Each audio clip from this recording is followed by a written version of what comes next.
నమస్తే. గంభీరమైన గొంతు, దైవాన్ని తలపించే రూపం, పాత్రలకు సజీవ రూపంగా మారేట్టుగా కనిపించే అభినయం అన్ని కలిపితే విశ్వవిఖ్యాత నట సార్వభౌముడు నందమూరి తారక రామారావు. సాంఘిక, పౌరాణిక, జానపద, చారిత్రక చిత్రాల హీరోగా చరిత్ర సృష్టించాడు. 4 దశాబ్దాల పాటు చిత్రసీమను ఏలారు. నటుడిగా, దర్శకుడిగా, నిర్మాతగా, అలానే రాజకీయ నాయకుడిగా తెలుగుని వెలిగించిన మహానాయకుడు, కథానాయకుడు నందమూరి తారక రామారావు.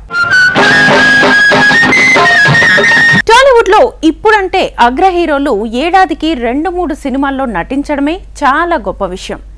చేసిన సినిమాలన్నీ విజయవంతమైతే ఇంకా గొప్ప విషయం. అయితే 60 ఏళ్ల క్రితమే నందమూరి తారక రామారావు ఒకే సంవత్సరం 10 సినిమాలు చేశారు. అన్ని ప్రయోగాలే, ఆల్మోస్ట్ 70% హిట్లు. హిస్టారికల్ ట్రెండ్ సెట్టర్లే చేశాడు. మన దేశం సాంఘిక చిత్రంతో సినీ రంగ ప్రవేశం చేసిన రామారావు షావుకారుతో తిరుగులేని హీరోగా ముందడుగు వేశాడు. ప్రతి అడుగులోనూ తన చిత్రాలన్నీ వైవిధ్యంగా ఉండేలా జాగ్రత్త పడ్డాడు. ఇక నాగేశ్వరరావుతో తను కలిసి చేసిన ప్రయోగం గుండమ్మ కథ అప్పట్లో ఇండస్ట్రీనే ఊపేసింది. కుర్ర వయసులోనే భీష్మ లాంటి పాత్ర వేసి అప్పట్లోనే ప్రయోగాలతో చారిత్రక విజయాలు సొంతం చేసుకున్నారు ఎన్టీఆర్. ఇక తానే డైరెక్టర్గా మారి తీసిన చిత్రం గులేబకావళి కథ. కథ నచ్చితే ఆ కథలోని ఎమోషన్స్ ఏమాత్రం డిస్టర్బ్ కాకుండా ఉండేందుకు తన పాత్ర పరిధి తగ్గినా నటించాడు ఎన్టీఆర్. అందుకే ఆత్మబంధువు సూపర్ డూపర్ హిట్ కావటానికి అది కూడా ఒక కారణం. తమిళ హిట్ మూవీ తెలుగు రీమేకే అయినా ఈ సినిమా అచ్చంగా మన కథే అనిపించి బాక్సాఫీస్ ని ఊపేసింది. ఆత్మబంధువులానే రక్త సంబంధం కూడా తమిళ హిట్ మూవీకి తెలుగు రీమేకే. ఎన్టీఆర్, సావిత్రి హీరోయిన్లుగా అప్పటికే కొన్ని సినిమాలు చేశారు.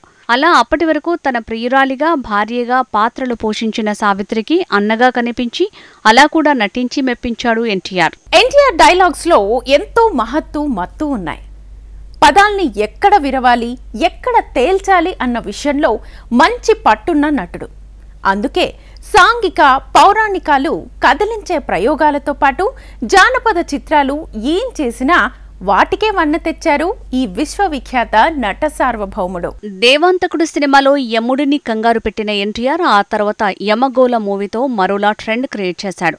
ఓవరాల్ ఇండియాలోనే ఇలాంటి కాన్సెప్ట్తో సినిమా తీసిన తొలి హీరో ఎన్టీఆర్. ఎన్టీఆర్ నటించే పాత్రల్లో వైవిధ్యం ఉండాలని కోరుకునేవాడు. అందుకే చిరంజీవులు మూవీలో అంధుడిగా నటించారు.